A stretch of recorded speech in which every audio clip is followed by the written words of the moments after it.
Okay, in this video I have a race car that's going 15.5 meters per second around a 56 meter radius curve. What is the car's inward acceleration? What would be the minimum coefficient of static friction between the tires and the road that would be needed for the car to round the curve without skidding? Okay, so the first thing I'm going to do is write down my given, unknown, and basic equation. My given is I have a speed of 15.5 meters per second. I have the radius of the curve, which is 56 meters. I also know that g is equal to 9.8 meters per second squared. Again, I don't put the vector sign, therefore I don't put the direction. If you have one, the vector sign here, you got to put the negative j hat. No vector sign, no negative j hat. Unknown, I'm looking for the inward acceleration, which is a sub c. That's not asking me for the magnitude, it's asking me for a sub c. So that means I need a vector or a direction. And then what is the minimum coefficient of static friction? I need mu sub s. So basic equations. First thing I'm going to write is the sum of the forces is equal to ma.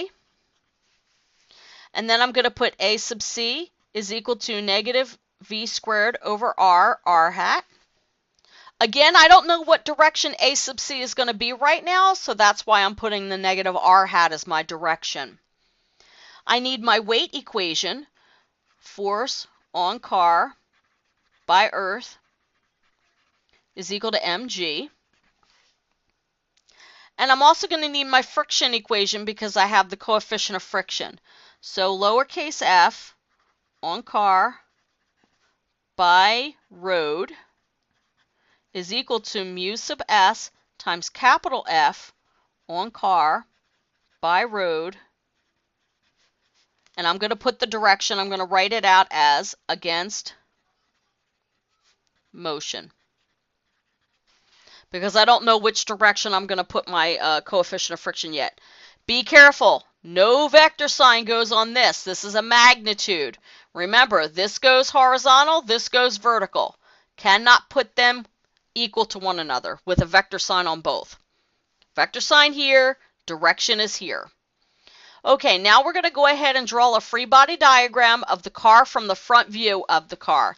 And I've already written the word center to indicate where the center of the motion is going to be.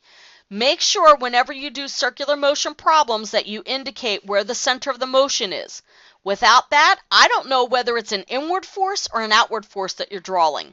Okay, so I must see the word center to indicate the direction of the net force. Okay, so the first thing I'm going to do, this is my car, and I'm looking at the front of it. So there's the car. There we go.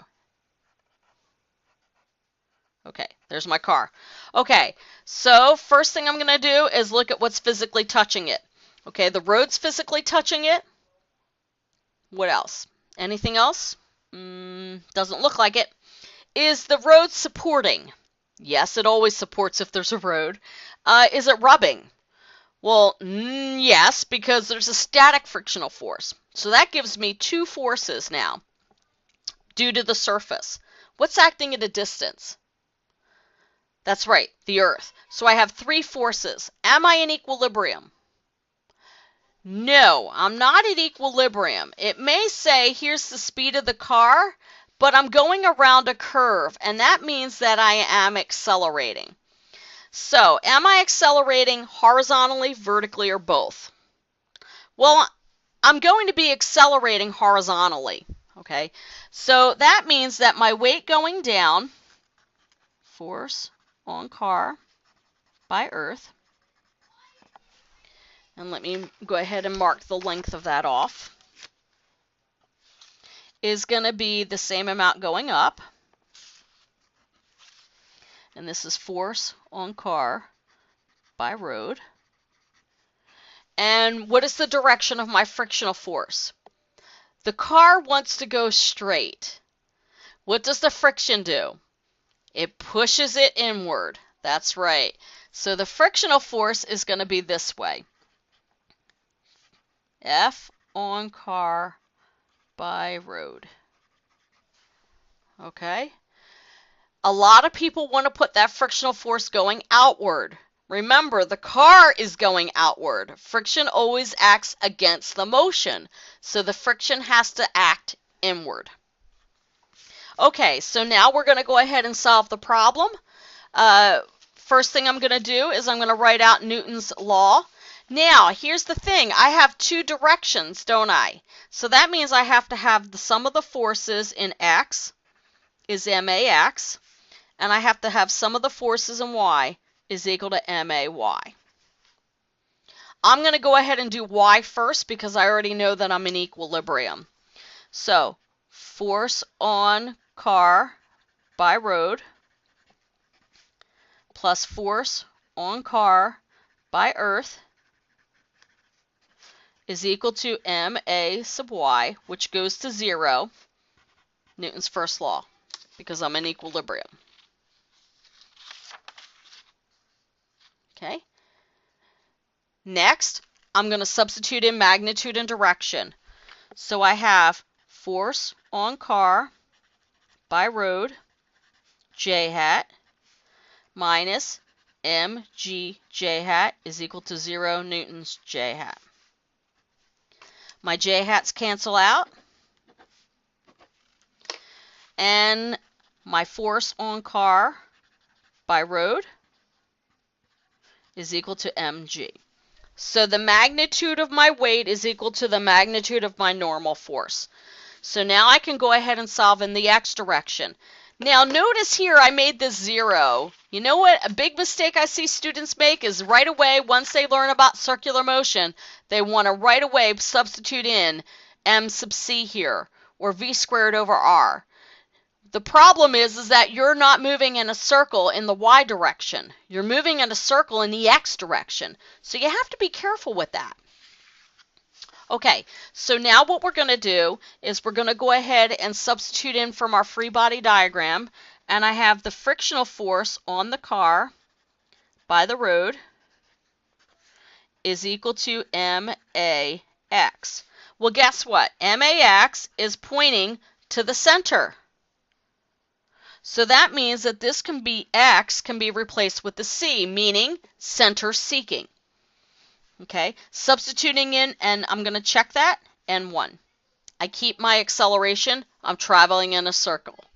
Okay, substituting in magnitude and direction, I have mu sub s, capital F, on car, by road. What direction is it going? It's going east, so that's I hat. And that's equal to mv squared over r. What direction is this net force going? I hat. Again, remember, we're not using r hat here because we know exactly which way that net force is going for this specific diagram. Okay, what if I picked it at this point up here? I'm up above it, right here. Or I pick over here. Okay, notice then that this would be negative I hat. Up here, I don't know what you would call that. So that would be negative z hat. Okay, so the problem is with the circular motion is you have to pick a specific point on that circle that you're going to do your diagram. Since I've picked over here instead of over here, I'm going to replace the negative r hat with I hats because that's the direction my diagram is pointing to. Okay, now we're going to cross out the unit vectors. The I hats go away. Anything else? Well, not yet. But here, I have two unknowns. But I already know what force on car by road is. It's equal to mg. So I'm going to go ahead and substitute that in. So mu sub s mg is equal to mv squared over r. Now, notice that the m's cancel out. And mu sub s is equal to v squared over r. Okay? So I can go ahead and substitute in my numbers. So mu sub s is equal to 15.5 meters per second quantity squared over r, which is 56 meters. When you put this in the calculator, do not forget to square the 15.6. That's where a lot of people make their mistakes. They write it out correctly, and then they forget to actually square it or take the square root in their calculator. Okay, I need 3 sig figs here, 2 here, so I'm going to put 2 sig figs. And that, oh, I'm sorry, I forgot my G.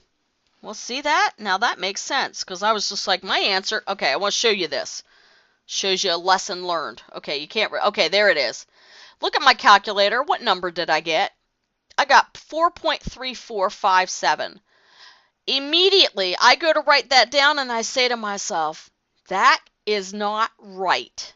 Okay, you cannot have a coefficient of friction that's 4.3. So then I said to myself, I had to have made a mistake somewhere. Something's wrong. Okay, let me look at my equation. Well, this looks right, but look what I did right here.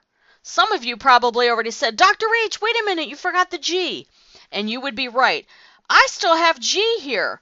This is actually still mu times G. Okay, so what I'm going to do is unbox this. I don't have an eraser, so I'm just going to pretend that I've unboxed it. I'm going to divide both sides by G. And now mu sub s is equal to v squared over rg. Okay, now I'm just going to fix this by putting in 9.8 meters per second squared here. Okay, so now what do we get? 15.5 squared divided by 9.8 times 56. That's much better. I end up getting 0.44. And what are the units? If you said there are units, you're wrong, right? Meters squared per second squared divided by meters squared per second squared gives you a unit of what? None. That's right. Mu doesn't have any units. It's a ratio. So mu sub s is equal to 0.44. That's my answer for mu sub s. Now, let's go ahead and solve for the center-seeking acceleration. And I held off on this because it's pretty straightforward. A sub c is equal to negative v squared over r hat. Substituting in, I end up with negative 15.5 meters per second, quantity squared, over 56 meters, r hat. Substituting this into my calculator, this is what I solved for initially, before, when I didn't divide by the acceleration due to gravity. And this ends up giving me negative 4.3 meters per second squared r hat. Notice here that I do include the r hat. Okay? And the reason I do that is because at any point on this circle, this is the going to be the acceleration, which is 4.3 meters per second squared directed inward.